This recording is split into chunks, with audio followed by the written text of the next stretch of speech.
In last week's Sunday Scholar, which is our weekly email newsletter and podcast, I mentioned an alternative approach to making New Year's resolutions.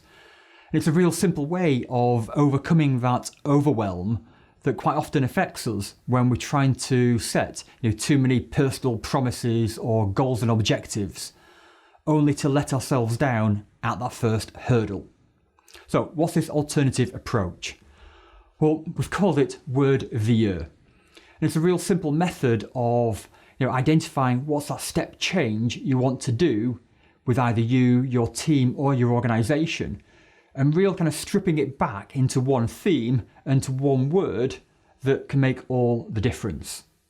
So in this Tuesday tutorial, we'll provide a bit of context behind Word of the Year, give you some examples, and then leave you with a suggestion for what you can do in your year to come. So, context then.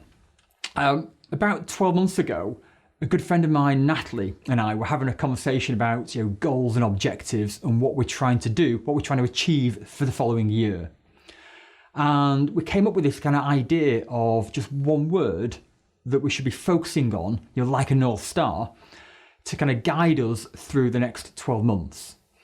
And 12 months ago, Natalie had this word, collaboration, as her word of the year.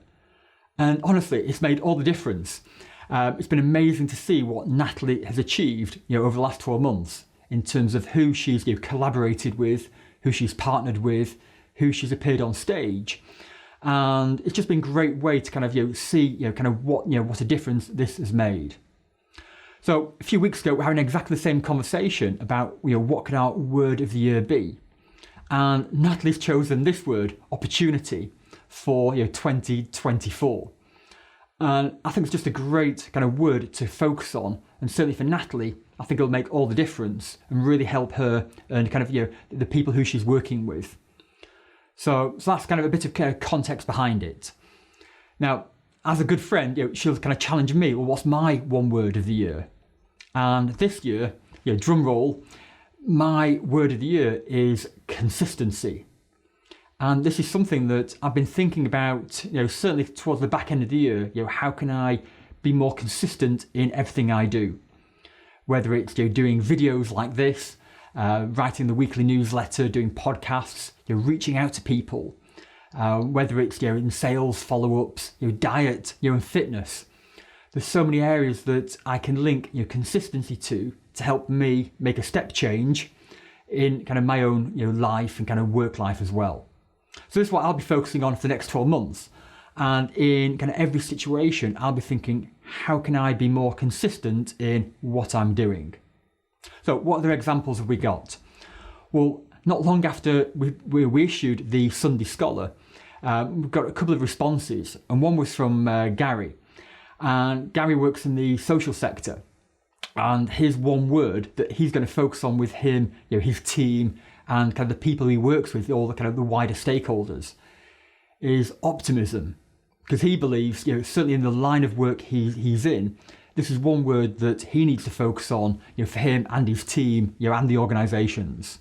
So I think that's a great kind of choice for Gary and the work he does.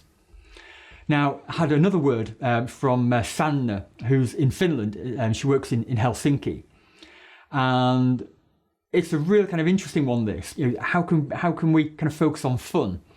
And for her, it was in any situation, no matter how desperate or disparate the world is, or the line of work she's dealing with, or how mundane a situation can be, or how dull a situation can be. How can we just kind of bring a bit of spark or a bit of joy or a bit of fun to the to the environment? And it can still be serious, but you need to enjoy what you're doing, and that's what Sanna is trying to get at here. So there's one word that for her, it'll make all the difference for the next 12 months. So again, just another great example. So what we've got there are kind of 5 examples of words that I believe can make all the difference, if they're right for you and your situation. So collaboration and opportunity with Natalie, consistency for me. We've got Gary and his optimism, and fun with Sanna. Now, key points then to kind of with this kind of tutorial. It's an alternative to making a New Year's resolution. So quite often you'll beat yourself up when things don't go to plan with that New Year's resolution. Well, the word of the year is a way of kind of simplifying that, and it's more of a guide rather than a do or don't. So it'll provide focus for the year, it'll act as that North Star. You can use it not just for yourself, but also your team and your organisation.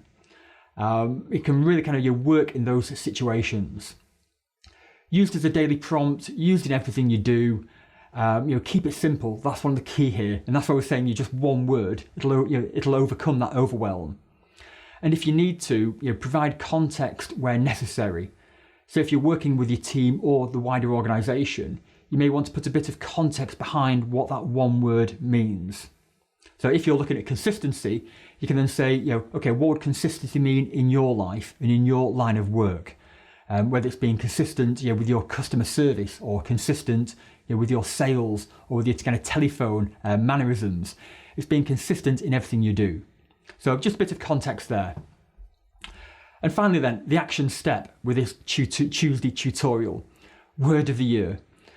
What I'd like you to do is think about, just choose one word that will benefit you, your team, and your organisation. So think about the year ahead, what's that step change you're trying to make, what's that one thing, and just choose one word that could really help you, your team, or your organisation. And if you'd like to, by all means kind of reach out to me, DM me, or leave your comments below, and I'll certainly kind of get back to you. So that's your Tuesday tutorial. My name's Bob Buckley, and I look forward to seeing you next time.